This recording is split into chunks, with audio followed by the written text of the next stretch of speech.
Welcome back, everyone. Welcome back to We Are Tottenham TV. It is time for the post-match fan show, but Tottenham have been beaten 2-1 at home to Ipswich, winless Ipswich Town today in what was an absolute massive body blow to our season and to our ambitions and to the confidence that we have in this project at the moment. I have to say it's such a bad defeat and can't really explain it in a very positive way. Here with Barnaby. Barnaby, that defeat was, it's just hard to take, isn't it? Absolutely hard to take. Yeah, but as I said in the post-match reaction, just so familiar. And I've been thinking about it all week. And the only reason I didn't say it on here is just because I didn't want to jinx it, really. But it's like, you know what's coming with Spurs. I think we all thought maybe because we're at home, it'll be okay. But you just got the feeling that they might just rock up and be complacent about it. And that's exactly what happened. And listen, it's not even like it was one of those ones against Newcastle years ago where Tim Krul made 18 saves. We didn't make Muric make any saves. Yeah. Did we? Like, all we did was keep looping balls up to him from corners and from crosses, giving him catching practice. It was terrible. And, I said it in the instant match reaction. We threw the game against Galatasaray on Thursday. He should have played, he might as well have he should learn from this. Play the first team in the Europa League every game. And if any of them are injured, then you just swap in a player to replace them in the next game. Because there's no point mixing and matching teams for the Europa League to then go and get done by a bottom of the table team at home. So he's got to learn from it, and he's going to have to say to the players, I've been protecting you, but I'm not going to protect you anymore because you're not protecting me. Those players are going to get him the sack. They're going to get him the sack. And look, the positive thing, as you said earlier, it's true. The football that we play when it's good is so enjoyable, but then sometimes, like Palace away and today, they rock up and they think they've got entitlement. They think they've got the entitlement to think, oh, we're just going to roll over Ipswich. Ipswich were better than them. They were more professional than them. They did all the dirty things more, all the doggy runs, everything, and they made a lot of very, very highly paid footballers look incredibly average today. And there'll be more results like that. And as I said earlier on, all those people thinking, oh, I don't care about the league because we're going to win a cup this season. Imagine us at Wembley. Can you imagine them having the mentality to go and turn over a team at Wembley? They're going to sink into their shells. They're going to sink into their shells, absolutely shit themselves, like they did at home to Ipswich. So look, it's familiar. It's a pattern. I'm angry, but I'm angry because I've got 2 weeks now to think about that absolute shower of shit. And, no views on my channel, no videos on my channel are going to get any views. Everyone's going to take the piss out of Spurs. I'm going to get memed from stuff I've said today. It's all inevitable. And it's all their fault. You could have just given us, I've said it before, I'll say it again. Every time we have an opportunity to change the narrative about Tottenham, could have gone in third place today, right? Change the narrative. Arsenal might not win against Chelsea. We go in third place. Suddenly Arsenal, maybe they're not so much better than Spurs. They're not title challengers and we're not terrible. But we're now 10th. We've lost at home to Ipswich, away to Crystal Palace, who've, between them, not beaten any other sides. And everyone's just like, all the other managers are going to just go to their teams before they play Spurs and just say, look, if you play in this way and if you get in their faces, they will fold like a deck of cards. And we do it time and time again under this manager, under the previous managers. And it's got to change. And I believe that Ange does want to change the mentality top to bottom. And he's going to take time. But also, I think there are some players there, and we were talking just before we came on air, that the signing of Radu Dragusin looks absolutely mental. And I'll tell you what else looks mental. All those Romanian fans, and maybe non-Romanian Spurs fans, calling for him to play all the time. He's crap. I'm sorry, he's crap. He's decent in the air, but he's so uncomfortable with the football. And Ange wants him to play football in the tightest of spaces. He makes the other people around him look worse because he gives them such dodgy passes. And his defending in the box, although I think he's half decent at it, is okay. Now, I said something to you off air that I was determined not to say on air, but I'm going to say it. And some people will probably get angry with it. Is he that much better than Eric Dyer? Is he actually that much better than Eric Dyer? Everyone used to give Eric Dyer pelters the whole time. This guy's the same as Eric Dyer. I don't think he might be worse than Eric Dyer. I'm sorry, he might be. Eric Dyer tried his fucking nuts off for this club for years and years and years and just got pelters. This guy's come in and just because we spent 30 million quid on him, loads of people are like, he's so good, he's so good. He's crap. And sure, he's young. Maybe he'll improve. But at this moment in time, to play the style of football that Ange Postecoglou wants him to play, he is not fit for purpose. I think there are definitely question marks about him. I don't think anyone can deny that for sure. He is still young, but at the end of the day, I don't know why we've signed this type of profile defender. I think there are definitely big question marks about him. A few stats to read out before we get some callers on.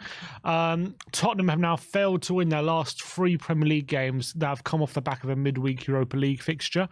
So maybe there is something to do with managing that workload. But we do seem to make a lot of changes, and we do see, and it's usually a lot of the time the players who haven't played on Thursday who are letting us down. So we can blame that all we want, but that's also not a really great reason. And also Spurs have lost their last 5 games before an international break, and I don't know if that's becoming a pattern now or what that is, but we do seem to but just before an international break comes and all the players are going off with their respective countries, we seem to just doss it off. Do you think they're afraid of getting injured? Do you think there's a bit of that? Afraid? I don't know. I don't know what it is, but it's a tough one to put your finger on. But some of the performances before the international break, we seem to just let our standards completely slip. And that's 5 in a row now before an international break we've lost. But why would we be the only ones who are worried about getting? I don't know. I don't know why our players would be specifically worried about getting injured and not anyone else's team. So I don't know. It's really, really frustrating, and especially, another Dr. Tottenham performance and result with allowing the second winless team this season in Ipswich to get their first win in the season after giving Palace their first win in the season. It's absolutely shocking. But let's start talking to you guys. Let's start getting you guys on, and we'll get your opinions. Let's get Hugo on, and we'll see what he has to say. What's going on, gents? You all right? Hey, Hugo. Thanks for calling in, mate. What's going on, gents? I'd have to say no, Hugo. I'm not all right. I'm livid. Yeah, I think we can all tell. Definitely. I think no one's all right after that result. But Hugo, what were your thoughts after that game? Well, I sort of want to take away from this fixture in particular because we're all emotional and it's easy to go overboard. I'm sort of more focused on the season as a whole. I didn't think we were going to win the game purely because, everyone was saying we're going to win this game comfortably. We're going to win this game comfortably. 4-1, 4-2 is going to be easy. And when we've been in those positions, we've slipped up. And I'm more concerned about the season as a whole and where we think we're going. We sit 10th in the league at the moment. The cup competitions have been decent so far. Been a big surprise to me. But I'm just sort of really scratching my head as to where we should be going, what the majority of the fan base thinks about the season so far. That's what I kind of want to figure out because it chops and changes every single week. What do you think of the season so far? Like, what as you say, we are 10th, but the cups are going well, which for a lot of people has been their priority this season. And we are, as much as we are 10th, we are also 3 points off third right now. So it's very, very tight. Things can change very quickly. So if we're just judging by how you think we've played this season, what do you think? I think, you've got to make a distinction between the league and the cups. I think in the league it's been really poor. 5 wins and 5 losses and a draw. I spoke to you guys on the first game of the season after the Leicester game. And, I said in that game that I think we're not going to be very good in the league this year because we have ambitions of going far in the cups. And that Leicester game was really, really typified what I expected the season to be like. We're going to have a lot of the ball.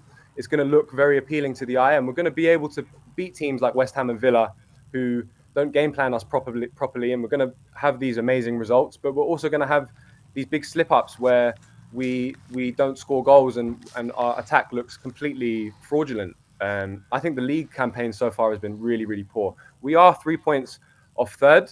That's true. And so, it's very tight in that mid-table race, which is sort of unprecedented how tight it is there at the moment. But to me, that is more of an indication of course, the Premier League, the margins are tight and the margins are tight at the moment, but we have the most experienced manager out of all those groups. And we have, on paper, the best squad out of all those groups. I don't think our squad man to man is worse than Villa's, worse than Newcastle's, worse than Brighton's, worse than Villa's, worse than any of those teams. And we sit behind them. And after the Arsenal game and the Newcastle game, we're 4 games in. I had a pretty good idea of what the season was going to look like. We lose those 2 games tight margins, but to me, those were games we deserved to lose. I don't think we deserved to win those games. Yeah. And then we went on a really, really interesting run. To me, the Coventry game was really, really interesting because it's the first time I've seen this Ange team win a game when we didn't deserve to win. Usually all our wins have been games where we've outplayed the opponent and we've been able to get lucky too. The opponent has to waste chances and we have to take all our chances. The Coventry game to me was a big turning point in the season because it was the first time we'd won a game without deserving to win it. And then we went on a really important run in the Europa League and we beat Brentford and Man United. And now we've sort of gone to this Jekyll and Hyde form, and I really can't I can't really pinpoint it. I think at this point you can start questioning. There's a mentality issue for sure. Hugo, actually, can I just interrupt quickly? Sorry, yeah. because I really wanted to ask you this because you said you think our squad is kind of better than those teams around us, right? And maybe in terms of maybe I agree with you in terms of kind of technically, but I think in terms of mentally, I think all those squads you mentioned are better than us. So when I saw like Aston Villa, for instance, even though we absolutely panned them 4-1 in the end, that first half, I was like, they're just mentally so much better than us. They know how to play professionally, how to take their fouls when they get it, waste time, all of that kind of stuff. All the stuff that you need, just as important as your technical ability, is your ability to get through games. And I would say even today, Ipswich, who've only been in the Premier League for a few months, mentally smarter than us. And that's where a lot of the work has to be done, I think. Yeah, and but that to me that's coaching. When you're talking about managing games and getting through games and seeing games out, that's coaching. That's not due to individual ability. And 2 years ago when Conte had his spit after the Southampton game, when he talked about the mentality, the players aren't, this club isn't ready to compete for serious, significant things. Since then, we've cleared out a lot of that deadwood, a lot of the Ndombeles, the Højbjergs, older players, Dyers. We've cleared out those players that were older, were a bit jaded, had seen the worst days at Tottenham, and we've replaced those with young, hungry footballers, which has been a deliberate change by the club and by the management. And so I'm not really here for this argument that these young players who, by all means, should have the desire to prove their worth in the Premier League, have the desire to fight for results. I'm not buying this idea that the players are not fighting and they don't have the mentality to fight. I just don't think they have the direction. And which is exactly the words I used after the Leicester game. There's plenty of enthusiasm. There's plenty of fight in this team, but there's no direction. There's no channeling of that enthusiasm and fight. There is fight. Across the team, I believe there's a desire to do good things and to play well. I just don't think the direction is there. I don't think the nuance, the final touches are there to push the team up into the ascendancy. That's my personal observation, is that when you look at the Brighton game and today as well, Ange has done the same thing. He stood there and said, the players have put us in this position and they're going to have to work their way out of it. He deliberately left Maddison on the bench until the 84th minute, made changes very, very late in the game. And that's his philosophy. He wants to put it all on the players. That is evidence. He's deliberately left his hands off and said, the players are going to have to figure this one out. I'm not going to deal with this because it's the players' fault. He did it against Brighton and he's done it again today. To me, but it clearly doesn't work, Hugo. That might end up getting him sacked, no? Yeah, of course, and I totally agree that I'm talking about what he's doing. I don't think he should be doing this. I think he needs to. I think he needs to go out there and make an impact, a material impact on the game.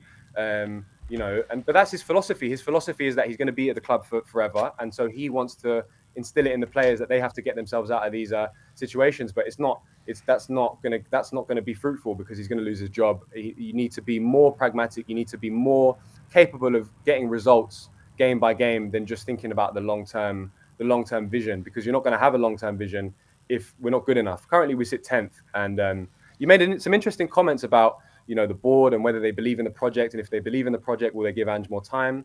For me, the summer window was a clear indication to me that the board didn't fully believe in the project, and they played it safe.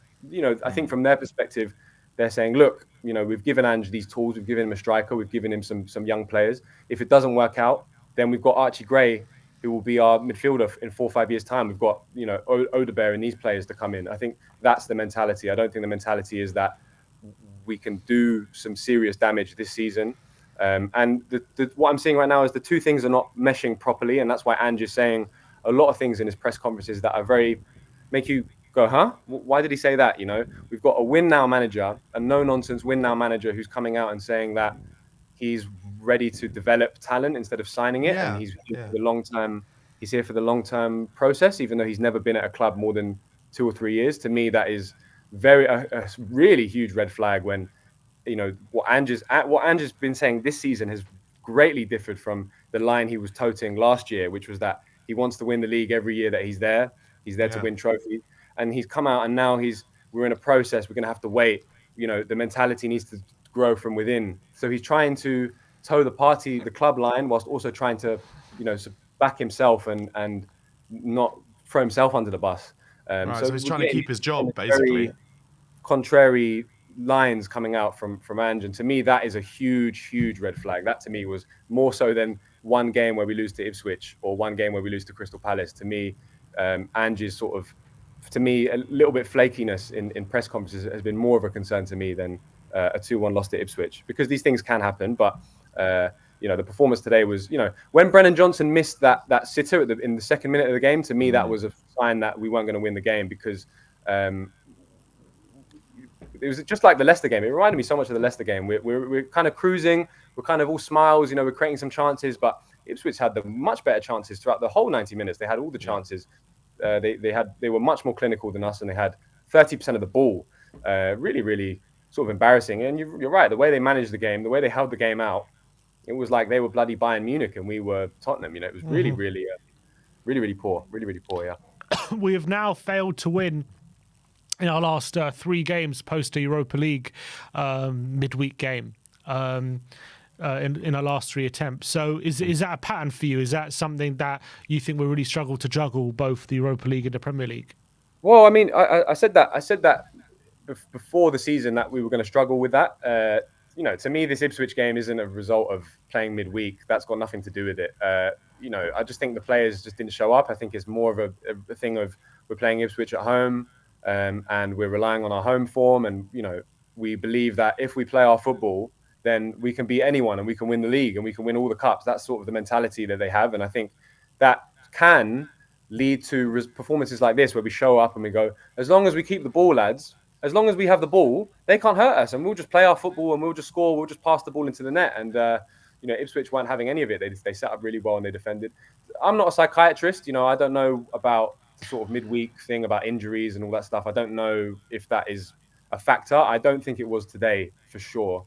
I just thought today was just a disgraceful performance from top to bottom. I just don't think anyone out there really wanted it. I don't think anyone out there really felt like putting in half a shift to get that result. We can talk about individual performances. I think as a fan base, I think most of the fan base are fed up of fans just slagging off Timo Werner and slagging off Brennan Johnson. And I think we're all fed up of that, to be honest with you. The issue is bigger than just Solanke or Werner or Brennan Johnson, or it's bigger than one player. The issue is much bigger than that. I just want to figure out from the fan base what they expect from this season and where we should be going with this season, because I do think that there is more to get out of the season than just up and down, a mid-table finish, which is where we will finish at this rate. And I don't see how Ange can keep his job, to be honest, after a result like this. I personally don't. You think you would sack him tonight? I'm not saying I would sack him. I just don't see how the board can keep him. The only way the board will keep him is that because it's the cheaper option, not because it's the right option. The board won't keep him because it's the right option for the project. They'll keep him. You're saying so you are saying you would sack him. Well, I'm saying the writing's on the wall for him. I do think that. And if the writing's on the wall for him, then it's a matter of how long do you wait? Really, I do think the writing's on the wall for him, because I just think that I think Ange himself is running out of answers. Really, I think he's sort of and you've got a caller called Yuri who I really agree with a lot of things he's saying, and he said on one of your talk shows that he believes that Ange is sort of running into brick walls with the fans, with the board, with the results. And I do believe that. I think he himself is not ready for the. To him, it's unprecedented how up and down and how much we've struggled. This is the second season, and first season, all I heard was this is a practice campaign. Give Ange time. The second season is when we judge him. And now the second season's come. Now we're saying that Son's washed and that Maddison's. Oh, was he gone? We're saying all this stuff, but to me, I just feel that. I think you're still there. To me, I just feel connection's that, dropping off. But it's. Hello. Can you hear me, guys? Yeah, sorry, Hugo, you're dropping in and out, but I think it might be the headphones thing. Check your headphones. No, I don't think it's headphones. I think it's a connection. But look, Hugo, it's been great to chat to you. Appreciate you calling in, mate. Unfortunately, the connection's just dropping in, so I will go to the next caller. But good to speak to you, and we'll speak to you soon. All right, take care. Cheers, Hugo. Cheers, Hugo. Just as we were taking that call, Arsenal did take the lead, but he got ruled out from VAR through offside. So let's hope that they can't compound our misery. Let's put it that way. All right, let's go to the next caller. One sec, Chelsea. No, didn't get a goal. Jimmy. Jimmy is on the call. How are you doing, Jimmy? Thanks for calling in, mate. Good. You guys can hear me, right? We can hear you loud and clear, mate. Thank you. Terrible day for Spurs fans today. Real big blow to the project. What were your thoughts after today's game? Okay. Well, I honestly don't know what I was expecting. I've been a Spurs fan for only so long. I don't have so many of these moments, but they're piling up now.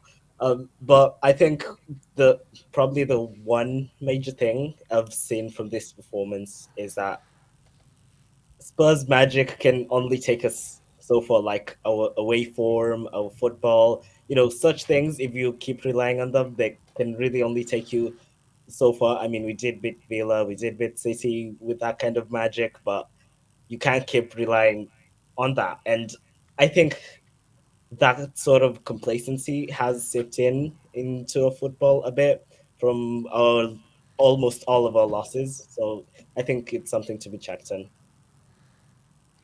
So for you, the inconsistency, Ange says he takes responsibility for the inconsistency that we're having at the moment. What do you think it's down to? Oh, okay. So one thing I've noticed about our inconsistency is that it's not we're playing beautiful football one day and then the other day we're just like long balling balls to Solanke or something.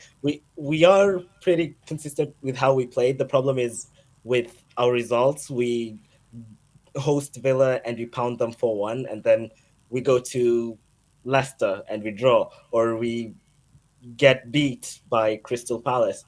And that, I think, when I look at some of the results, I do think, just hear me out, maybe this is a hot take, but we may need to look at how we manage our midfield, I think, in certain games, from what I've noticed, but maybe I can say more on that later. Do you mean like getting new midfielders? No. I think we have a powerful midfield. No, but just managing it, because I think if you're playing Ipswich and you saw the lineup, they were like a back five or something, and to bring, I mean, I have no problem with Pape. He's an incredible player. We almost look alike. But I don't know whether Pape, Kulu, and Bentancur were the exact midfield we needed for this side. I just didn't see it. So what would you do with our midfield? I'm trying to understand what you're saying, because you said it was a hot take, but you're just saying we have to manage it? Yeah, okay. Well, the thing is, we have two midfielders who are in incredible form. We have Kulu and Pape, who seem undroppable at this point. But we also have to understand they have really different profiles. For example, Maddis and Pape, you normally bring in Pape when you want to lean more defensively, and you want to bring on Madders when you want that attacking edge. But in certain games, you really don't just go off form just because Pape had a good show versus Villa. You don't really have to play him versus Ipswich. You just have to manage it in certain ways. So, but what do you mean? I'm just trying to work out what you mean by manage. Do you mean like drop Bentancur and Basuma? Is that what you mean? No, just the Madders and Pape situation. I think that's all I'm alluding to. Okay, do you not think that Kulusevski and Maddison should have played together today so that we had more creativity on the pitch to unlock a deep defence? Yeah, that's exactly what I was hoping. I was hoping Madders and Kulu will start, but Pape did start, and I don't think he really had that impact versus Villa, for example. So I'm not really sure how Andrew would think about that going forward. So how? But what? How going forward now? How do you expect us to react to this kind of result? We've got Man City next away. How much pressure is Ange under for you? Honestly, I don't think a lot. I don't think he's really gonna lose his job or he's gonna get sacked. That will honestly be a huge surprise. But if we go beat City and then lose to Fulham, for example, or go to Southampton and then lose after beating Arsenal, I think maybe he'll be under pressure if he keeps producing such inconsistencies. But right now, don't think so. Okay. And Dr. Tottenham, coming to see another patient today.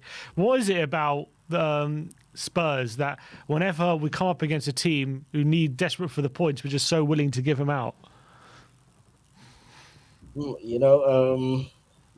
Take from the rich, give to the poor. That's what we do. We love that. Yeah, we just can't help it. I guess we just can't help it. The Premier League's Robin Hood. Is that what we're saying? Yep, that's us. Jimmy, thanks for calling in, mate. Cheers, Jimmy. Appreciate your time. We'll see you very, very soon. All right, let's keep going. We've got George coming on next. Let's get George on. How are we doing, George? Thanks for calling in. No worries. You can hear me all good, yeah? Yeah, can hear you loud and clear. It's been a hard day for Tottenham fans to take, a hard result, especially after it looked like we turned a corner after beating City and Villa, and maybe we were, going to go start on a bit of a run. But Ipswich at home, winless in the league, and Dr. Tottenham sees another patient. So what is your thoughts about today's defeat? I've got 5 points, five for the first half and 5 for the second half, so 10 in total. I just want to go through them. I kind of want to see what you guys think as well, because I don't know if you're aware, I called up midweek with the guys, and obviously Brian was sort of mainly in it. Sort of picked his brains a little bit, so see what you guys think. So in the first half, I've got Bentancur absolutely awesome filling in at the back. Now I wrote that after 10 minutes, just to put that out there. Son and Bren non-existent, struggle against wider set teams with distribution in the build-up. Now I think and the last guy hit it nail on the head with the creativity in midfield. Today, I think we should have had Kulu and Madders on as well, just for that added creativity. I find Pape's good, but he's sort of more good at retaining possession and looking for longer balls, where I feel like Kulu and Madders are better with the short, sharp, quicker passing, so they can pass through the team. And I think that kind of was compounded in midweek as well. Obviously, everyone complaining that Sonny and was it Bren as well got taken off midweek. That was the same problem. But today we had better players on the pitch, so it shouldn't have been a problem in my opinion.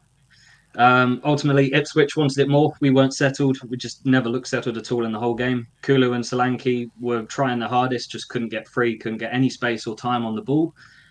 And something one of you guys mentioned just before I came on about Radu being not as good as Eric Dyer. Is that you, Bunny? Yeah, it was, yeah. Yeah. In my opinion, I know it's all well and good saying we need to give him time, but the reason I'm saying that is because I feel like he just hasn't got a centre-back partnership built yet. He hasn't built that dynamic relationship with someone other than Ben Davies. And we're not going to go and play him and Ben Davies at centre-back in a game like this. So I think with him, he needs more time. Yes, he's young. We just keep going. If he's still the same after this season, there's no improvement, then I think we can start sort of demanding more from him. But that's what I've got for the first half. What are you guys' thoughts on that before we move on? I think that's all pretty valid. I think I think your point about we struggle against wider set teams, I think that's becoming evident. I think especially teams who play wing backs, we really struggle with that, because I think when teams play wing backs, I think our fullbacks don't know who to go with a lot of the time. And if our fullbacks go with the wing back, then all of a sudden they've got an inside forward there ready and waiting to take up that space. But if our players go with the inside forward, that wing back has all that space because our wingers aren't the best at tracking back all the time.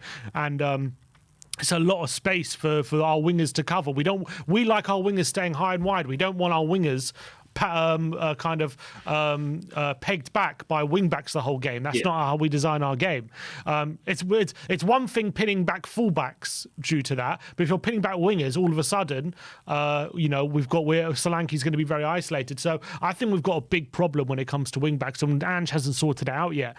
So I think that's a very valid point. Bentancur, I think, had a very mixed game. He did some really great stuff, and obviously he scored a goal. But then I thought, I will give you that. Was it for the second goal? Was it for the second goal? He put in that challenge and was able to be bypassed. He shouldn't have dived in the centre midfield. And that's something that we've suffered from a few times this season. Madders definitely did it away at Newcastle, didn't he, for their winner? I said it just before half time, mate. I was like, we've got to be careful not to concede a second here. And we did. And that's the difference between the Villa game and this game, because then they had really something properly to hang on to, and that's why they went kind of long ball second half. What are your points for the second half, mate? I'll come on to those in a second. One last thing just off the back of that bit. I think that's the same problem we've got at the back as well. If you notice, we try and force other teams to go wide, but when they're counter-attacking teams and they've got someone who's fast who can just pile in pressure into the box, it doesn't work so well. Anyway, second half. I'll start. Good goal. Please stop short fucking corners. Pardon the French. That's what I've written down for that. You think short corners is a problem? I disagree with that. I think in our first two proper corners, we scored 2 goals. One disallowed, one went in. That's what I think. It's not so much a problem from short corners. It's more that if you've got the ball and you can put it in the box, and we're losing 2-0 down, put it in the box. We clearly can't pass it in. I just in general would like us to improve our crossing. I know what you mean about the goals, I suppose. One of those was from an outswinger, and then we continued to not do outswingers after that and just plonk balls into the keeper's arms time and time again. It really frustrated me. But I think sometimes we do cause lots of danger. We do cause lots of danger from short corners, but maybe you're right. I'm not sure. Yeah, it's just that's come from even my dad hates short corners, but it's probably ingrained into me, that one. But yeah, for that, I just got good goal. Please stop short corners. 2 goals from 2 proper corners. 1 offside, 1 disallowed. 1 offside, which was disallowed, obviously. Handball, sorry. Werner was absolutely on fire. I think the scariest part of today is the fact that Werner was the only lone player on the pitch, and he was the only player who looked like he actually wanted a result out of today and looked like he wouldn't give up. All the others just let their heads drop at one point or another. And this is where it starts getting a bit more negative, static and lazy, no urgency yet again. And as you've said, Dr. Tottenham never capitalise on teams around us losing when we could capitalise quite easily, and we decide that we want to hand people like Ipswich a nice, easy win. I'm not one of these we need to sell him, we need to do this, we need to do that. That's not me. However, I do think he needs to be more vocal. He is the club captain now, and he needs to put his foot down. I get in training he probably does that, but we don't always see that. We need to see it as fans, seeing it on the pitch. Just his work rate is good. I can't knock anything about him apart from finishing today, but just communication. I just want to see him lift everyone's head around him. What do you think of the decision to play him in number 10 or a striker for the last 20 minutes or so? I think personally that was a forced move based on how the game was going. Obviously, I don't think he's as good in the middle, but with the way it panned out, obviously, and the injuries we've got on left wing, and if Solanke needs to come off, for example, who's going to go into the middle? Well, at the minute, it has to be Son. Yeah, Richie's injured. Like we've got no one else. Lancashire got a goal in midweek. Would you put him on after getting sent off midweek? Would you put him on when we're 2-0 down at home when there's a But he also like got a that? Or goal. is that gonna knock his He form? also got a goal though. I get that, but midweek, a lot of people were saying, who was it? Especially Johnny was saying, well, isn't like performances like this going to knock Bergval's confidence? And I would have said the same thing today if he'd come on, if Lancashire had come on and he hadn't had a good game. I think that would have knocked his confidence just too much. Midweek, it was all right. We weren't going in it necessarily as we have to win. Every league match, we should go into it saying we have to win this, in my opinion.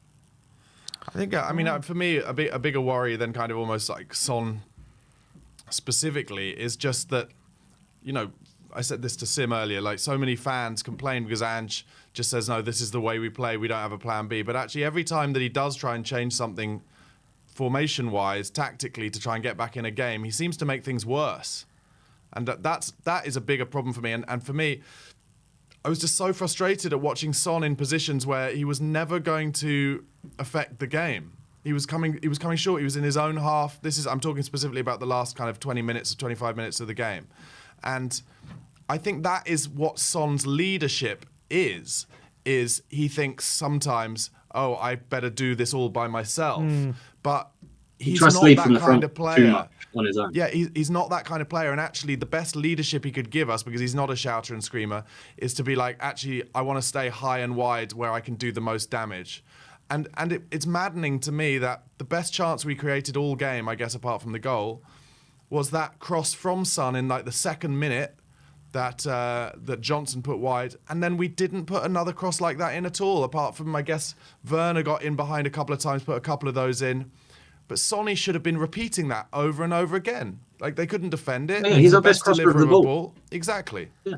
Exactly. So that's really what frustrated me about Ange, and that's where I think it feels a bit to me with Ange when he does those things, like maybe he's listening to the fans too much, actually, or, you know, it's like playing Football Manager or something where you're like, oh, I better go gung-ho and stick 5 men across the front line. It's like, it doesn't work like that. You've actually almost got to be more patient, stretch the play even more, and then allow momentum. If you get that first goal, allow momentum to then, you know, knock the other team's confidence, take you forward, and do what we did last year against Sheffield United. But it just never looked like it was going to happen. And like I said before, they were just far superior to us, certainly in terms of game management. That's for sure. Yeah. I'd agree George, with that. did you have any other points? Yeah, only one last one was just I really still I'll echo what I said on Thursday. I think it's too early to be saying Ange out. I think we need to build. Obviously, being Spurs fans, it's very easy to be negative and to just focus on the shit and the bad. But we're in probably the best position we've been in since Poch. And if managers like Mourinho and Conte come in and can't do it and say that there's a problem with the club and the ownership and stuff like that, they're pretty experienced figures to be listening to. And then your club captain comes out and says the same sort of thing. And I think we need to take a sit back and then realise Ange isn't the problem. All right, fair enough, George. Yeah, I don't disagree with that, George. Great to speak to you, mate. Cheers for calling in, mate. Great call. Have a good one, guys. Cheers. All right, let's go on to our next caller. And we've got Psycho Teacher. Qu'est-ce que c'est? Oh, I think you're on mute. Is it on our end? Can you unmute yourself, Psycho? Sorry. There you go. Yes, we can hear you loud and clear, mate. Thank you for calling in. Thank you for having me the chance to speak out. Well, what was your take on today's what you saw today? You know, terrible day for a Tottenham fan, but what do you think was the reason behind today's defeat? The reason has been going on for quite a long time, right? Don't you think so? It's not only isolating, talking about isolated this match today. You have been struggling for quite a while, the system, the way the team has been playing, and out the board situation as well. Don't you think so? Yes, I think. Look, there's been many problems at this club for a while. I did believe, the way we've been going about things since Ange's come in, the recruitment and all that kind of stuff, look to me like we're going in a different direction. And I'm still willing to give it time, but when we're coming up to 18 months on a project now, and we're still losing. And we're putting in a performance like that against a team who haven't won a game all season after 11 games or 10 games, and they haven't won a game all season, and we're getting such a damaging defeat. You do have to start asking questions. And I think by and large this season, for me, I know there's been inconsistencies, but I think there's been for most performances, there's been a decent level of performance in terms of how we are on the ball and how aggressive we are. And especially when we play teams near the bottom. But today, Ipswich found it very easy to play around our press. They found it very easy to manage the game late on as well. They found it very easy to get in our back line. And when the team 19th is doing that to you, I guess you got to ask your serious questions. Well, but it's been going on for quite a while, sir. Don't you think so? It's our worst beginning of a Premier League for quite many years, for many years. And the performances, don't show confidence at all, at the same time. And I don't want to blame Ange, just simply, but I'd like to blame us as Tottenham supporters and the fan base. I think, on the contrary, as my mate previously said, I think being a Tottenham supporter is easy to be positive. And actually, being positive or negative is not the matter, because in the end of the day, we all love Tottenham Hotspur very much, right? We all support Tottenham. And the fan base should be more united, and not being blind over all the situations and troubles and problems and issues the team, has been going through. And recognizing certain things, because someone cannot be called negative if the person wants the team, the club to be better, So when I say the system is not working well, hasn't been working well for quite a while, this invert, fullbacks is something quite strange to have a solid defense system indeed. And I really think we should have a midfield of 4 instead, and not 2 forwards, actually. But anyway, it's another way. We should blame ourselves as fans as well and get more united, and stop this thing of being negative or have clappers whatsoever. Because, for instance, Mr. Stelios of Tottenham away, always speaking out, over all the situations and being called negative. I think it's not the best way that we can unite ourselves, because once again, we all love Tottenham Hotspur. We want Tottenham to win. And in my case, I've been supporting Tottenham since 1996. I've just seen only one title. I don't know how many titles I have seen since you were born, gentlemen, but I've seen just one. I'm Brazilian, I became a Tottenham supporter when I lived in Japan. Indeed, I had a British flatmate. And since then, I love this club very fucking much. What is a bit disappointing, disappointing, in the way that, sometimes we blind ourselves to the reality of what is really going on, I think. Yeah, can I just offer one? I don't disagree with anything you're saying, but can I just say I don't think there are very many kind of in modern football anymore fully supportive fan bases. I'd say probably only Man City, and that's because they just have bought it all. But even as an example, Liverpool, who I think have had the most incredible 10 years or so under Jurgen Klopp, there's a whole corner of or side of their fan base that hate their owners as well, and always negative about that. And I'm just like, I think it just shows, because of the internet, the modern way that it is now, everyone has an opinion and is able to get their opinion across. It's pretty impossible to have a kind of fully supportive fan base. But one thing I would say is, seemingly from everything I see and hear about what it's like going to the stadium and all the home fans, I think they are all pretty behind Ange. I think they are supportive of the project. They're into what's happening. I mean, today's performance probably hasn't helped that. But I do understand what you mean. I do understand what you mean. I mean, once we label our signs as phenomenal, and we don't even give them some time, perhaps, to show how they can be phenomenal or not, you know what I mean? Just an example, you know. And indeed, the way the signings were made was on the best. We signed very young youngsters. We signed youngsters without having the proper, you know, adults, and made our team need cojones. You know what I mean? Yeah. We need cojones, and our fan base as well. Because a fan base to criticize the club, it doesn't mean we don't like the club whatsoever. You know, it means we love the club. We want the best for the club. So once criticizing is a very, you know, realistic way to show your love for the club. Because if we blind ourselves, you know, what's been going on for since 2008, at least the last title, and the only title I saw on TV live here in Brazil, you know what I mean? It's quite painful. And soon enough, we are all aging. We perhaps may die without seeing Tottenham win another trophy, mate. It's true. Yeah, it's true. I don't want to talk like that, but you know, it's probably that's a distinct possibility. I think we all know as Tottenham fans, it's always a possibility. But Psycho teacher, where in Brazil are you from? I'm from Porto Alegre. It's the southern of Brazil. You know, it's an hour and a half, 2 hours by plane from Buenos Aires. Okay, brilliant. Well, thank you so much for calling in. Really great call. Really appreciate you guys watching from different parts of the world. Thank you very much, sir. Thank you very much. Appreciate you, gentlemen. Psycho. Nice Very one. cool.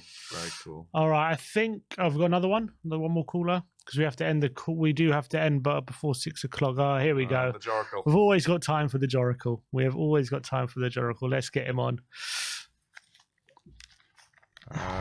We're just sorting it out, aren't we, graphics wise? Jory, can you hear us? Oh, he's on. Let's see. I hope he's not muted. One sec. Let's bring him on. Oh, there you go. There you go. You're all good now. Hey, Jory. Hey, nice guys. to see you again. How you doing? I'm doing just about like you guys, I think. Pretty freaking fed up with this stuff. Yeah. They just didn't turn up, did they, Jory? Basically, they just thought they were going to roll them over easily, and life would be good. Yeah. Yeah. I mean, for me, this is like I keep being surprised and shocked by it, the extent of our cultural problem. But this is the culture, just from beginning to end. I think. Also, I would love to see in the week up to this, all of these international break games, you know, what if something changed. I'm pretty sure. I mean, what we see, for example, is like basic things, basic formations, and basic drills that we've seen them been doing regularly as a matter of routine, that stops breaking down and stuff like that. So it kind of, for me, points to training becoming more lax, you know, just the mindset becoming more lax and so on. And yeah, that's the culture, you know. And I have to say, like, as much as front foot football is a part of Spurs DNA, the last 20 years, unaccountability is a part of Spurs DNA as well. And we've seen it through we've seen it with Potts, we've seen it with Mourinho, Conte, and now Ants. And if that's not a good enough spread of managers to prove to you that the problem lies beyond managerial level, then I don't know. You know, it's also the same dysfunction we keep seeing, which is like these kind of things like turn up, expect to get it in the bag before the game started. Um, you know, being easily bullied or kind of lose the will to fight when we get these in your face lower table teams playing against us and so on, you know. So, you know, and to be honest, you know, as like for me, Ants is probably one of the least culpable in this, even though like in this specific game, tactically, I was surprised to see him go with the double pivot. I thought this was exactly the game he should be very aggressive in terms of attacking, have the double 10, double 8 system instead. But you know, Ants is he's not he's the newest element of something we've been seeing for almost a decade now with Spurs. So I'm putting not that much on Ants in that regard. I would say one thing that goes with the unaccountability culture in our club is constant gaslighting. Gaslighting from the board, gaslighting from the players, gaslighting from the squad, and also gaslighting from the managers. Probably the managers have been the least in that regard, but they also like Conte was late to call out the board, and Mourinho even later, and I don't even think Potts really. I mean, yeah, he had those famous interviews, but I don't think it was a real call out.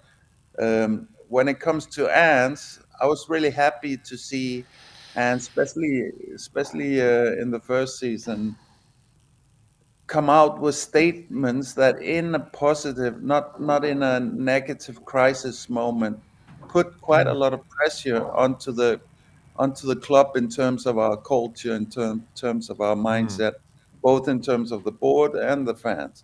So I thought Ants was very clever, and it was refreshing to have it up front in a positive manner. Like the example is like top four is not a trophy. Yeah. I want to win it all. All of these things should be making pressure on the whole organization to step up and stop finding excuses, or stop making making people not stand to account for their actions. Um, but also, we like just after this game here, he comes out and says the inconsistency is on me. Well, you might have a part in it, but it's certainly not only on you. We But know Joey, this. Joey, looking at the team now, you got if you run through the 11, Yeah. most of the players, are 30 to 40 million plus value, but we've bought bought for a lot of money. Pretty much Mhm. all those players are on the team. So when we're talking about criticizing the board, is it about the money we spend? What's the criticism? No, but I'm not even talking about criticizing the board. The board is maybe the biggest factor in it. I'm talking about I mean, I'm talking about the fans as well. It's like the fans are not accountable for their kind of, whether it be pots out initially, or whatever. But we don't have a culture of following through from the fans, the squad, and the board. I definitely think that the boardroom behavior sets the tone for everything else, for sure. But I don't think I don't think it's if we always talking about players, and if this one is good enough, and so on, but really, when it comes down to it, it's like making an environment, not in a hateful way or anything, but making an environment that refuses Yeah. to listen or entertain the reasons why it didn't get done. That's as far from Spurs culture as I can think in it. Famously, of course, we know this about the Italians. We know this about all kinds of European clubs. But you also have it in Northern Europe, where it's not this macho kind of. The kind of Italian way, and the Conte way, where it's a much more sensible way, which is just like, freaking be honest about your own excuses. Be honest about where you're actually not stepping up, where you're backing off, and learn from that, and go forward. And if we talk about managers, one thing I would criticize Ans for now is that he should be honest about the level of board commitment. And I have seen enough from Ans to see him cover, like even we saw Conte at the start cover Mourinho, and Potts covered for way too long. And what happens there if you do that, if you go down that road? Well, then it's just going to continue, and it's going to end up with you being sacked. So So do you think I, Jory? Do you think he's like? Because I think it was this week or the week before, Ange came out and said, "Oh, actually, no, I love this project and the way that we're developing young players and bringing them through, and this is what I want, and this is why I chose to come here." Do you think he's basically lying to kind of cover for the board? No. I think all of that and the recruitment and so on. You could speculate about the whole Grealish thing now or whatever, but I don't really care about that. I think that in general, all of that is what Ange wants. What But he won't be able to do that if you have a culture where your players are more a corporate asset than a player that's supposed to deliver and be consistent and accountable on the field. Once the value of certain players is placed over his moral duty to be a part of, to always be there and step up and be accountable for the manager and for his actions on the field. Once you're in that environment, then you can't do it. You couldn't do it the Conte way. You can't do it the Ange way. You're not going to be able to do it in any way. There won't be that consistency of any kind of system unless you're willing to go all the way and lose money on players because you kick them out. And we've seen improvements for sure, but we still see this.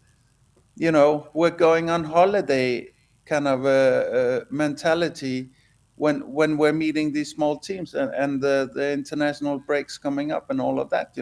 So like, once again, I'm not trying to. I know a lot of people are angry at Ants now. I find it hilarious. I've been for the longest time the critical guy of Ants, but like, for me, it's so clear. I'm going to ask you guys, would you say that this is something new that's around ants, or are we seeing a culture that's been here for a very long time now? Yeah, No, that's true. Yeah. I would just say that what I've been saying all day, really, which is just like, yes, it's been going on a long time, because it's not coincidence that every single time Tottenham Hotspur have an opportunity to change the narrative about themselves, they manage to fail. And that is where I would agree with you in that has to be something that is trickling through from the top.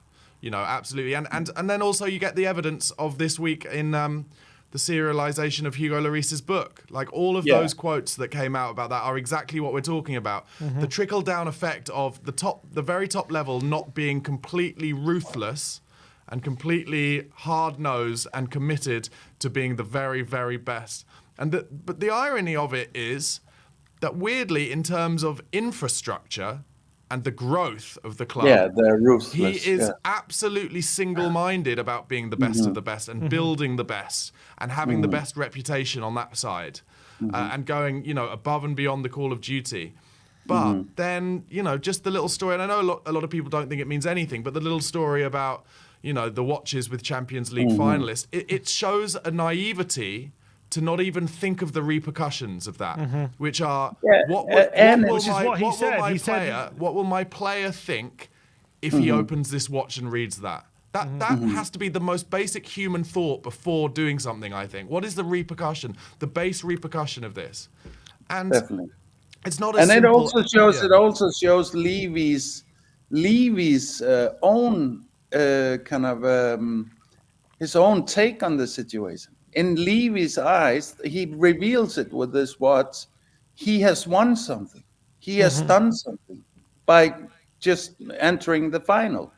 For him, that is a trophy in itself. But I mean, that's not the big surprise to me, even though it's always shocking to kind of hear those kind of stories and stuff like that. But I think that. I think, for example, I don't think Decky is any less ambitious today than he was last week. I don't think Decky is any more of a warrior today than he was last week, even though he was missing and all of that. But I do think maybe Decky sees half of his squad go into holiday mode or international break mode and so on, and no shit. we're not going to turn up for this. What can I do? So what on did and so on. Decky say after the City game? He said, if you want to be champion, you're not champion for one day. You have to be champion every day. Exactly. That's what Decky said, and he must believe that himself when he sees everyone else is not like that. Maybe it can affect him.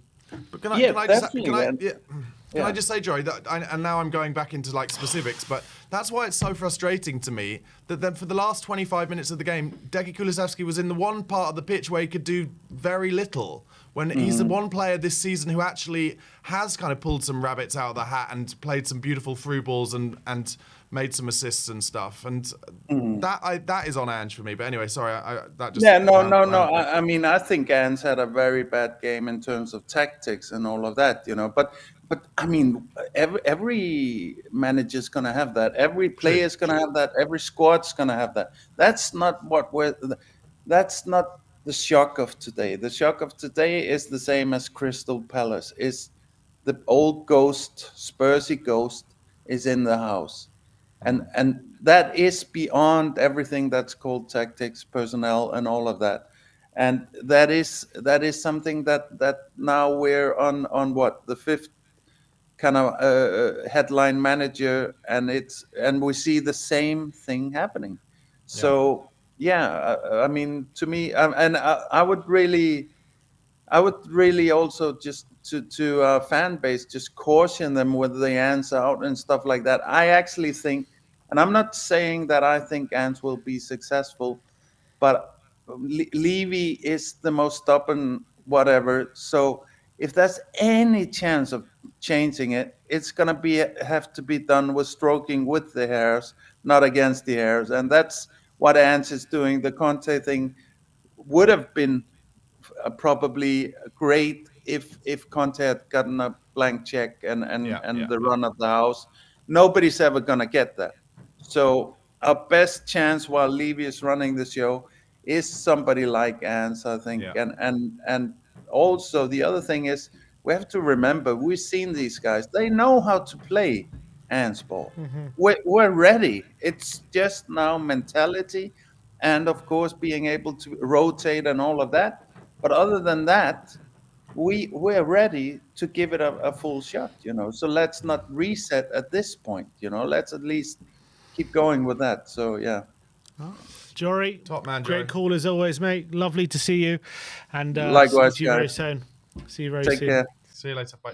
All right, we are going to have to end the show there, guys. Appreciate everyone who called in and gave their opinions. And look, it's a tough day for Spurs fans, especially now Arsenal can see at the moment just took the lead at Stamford Bridge. So it doesn't get any easier today. Let's just hope. I don't know. Well, look, it's a tough day for Spurs fans. But look, Barnaby, appreciate you coming on and doing the watch along and talking to the fans. If you do want to see more of Barnaby, go and subscribe to his YouTube channel. The link is in the title of this video and it's also in the description, I think, as well. So go check out Barnaby Slater. Do you want to plug your channel a bit? See what's going on? Daily Spurs content that no one's going to want to watch in the next 2 weeks. So, but at Barnaby Slater _. But thanks for all your support, guys. Cheers. Thanks a lot. Nice one, guys. Look, we'll see you tomorrow for all the post-match stuff with Ben back in the studio. It's not going to be an easy day. Not going to be an easy 2 weeks, but we're all Spurs fans. We're used to it by now. So see you all very, very soon. Like, subscribe and comment. And as always, come on, you Spurs.